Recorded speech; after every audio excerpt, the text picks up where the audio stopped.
បាទសួស្តីបងឥឡូវនេះមកដើមកស៊ូតដើមកស៊ូនេះគឺខាងហ្នឹងគឺប៉ះឆ្អឹងហ៎បងមែនបាទប៉ះឆ្អឹងនឹងប៉ះឆ្អឹងបាទប៉ះឆ្អឹងបាទបង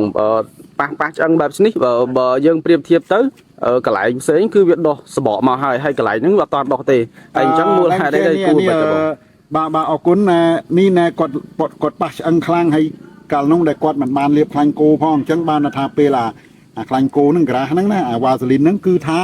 នៅពេលដែលយើងប៉ះភ្លាមប៉ះអត់ឲ្យម្លងខែទេគឺប៉ះខែហ្នឹងលាបខែហ្នឹងនេះមូលហេតុមកពីគាត់ធ្វើប្រហែលក្នុងការលាបហ្នឹងណាបាទឃើញមកអាហ្នឹងឆ្អឹងនេះគេបែងចែកមានឆ្អឹងតូចឆ្អឹងធំអញ្ចឹងណាបាទអញ្ចឹងយើងមើលនេះលោកមើលមុខនេះមុខជានៅដើមកស៊ូនេះវាអាច3ឈ្មោះនេះខាងនេះម្នាក់ពីធំនេះម្នាក់ឃើញដល់ពេលគេចូលក្រោយជាមកឃើញស្អាតរបស់គេទេបាទនេះឃើញអត់ប៉ះឆ្អឹងនេះមកនេះប៉ះអញ្ចឹងបើសិនតែយើងបានប៉ះហើយយើងលាបខ្លាញ់គោទៅអាចវាដុសសាច់ដុសអីមកណាវាមិននេះចឹងទេប៉ុន្តែនេះមិនអីទេចិត្តប៉ុណ្ណឹងប៉ុន្តែថាជាទូទៅគឺថាយើងមិនអោយរបួសទេបាទអញ្ចឹងហើយបានថាកស៊ូយើងជីជ័រយើងត្រូវដូចខ្ញុំប្រាប់ចឹងវាមានលេខ1លេខ2លេខ3យ៉ាងលេខ1សាច់ឈើលេខ2ស្រទាប់ជ័រលេខ3ឆ្អឹងលេខ1ហ្នឹងគឺឲ្យសបកនេះឲ្យមុត 100% នេះលេខ2ហ្នឹងគឺស្រទាប់ជ័រនេះឲ្យមុតតែ30-40% បានដោយឡែកលេខ3នេះគឺឆ្អឹងហ្នឹងមិនឲ្យប៉ះសោះបាទអញ្ចឹងកម្មករបើសិនបងប្អូន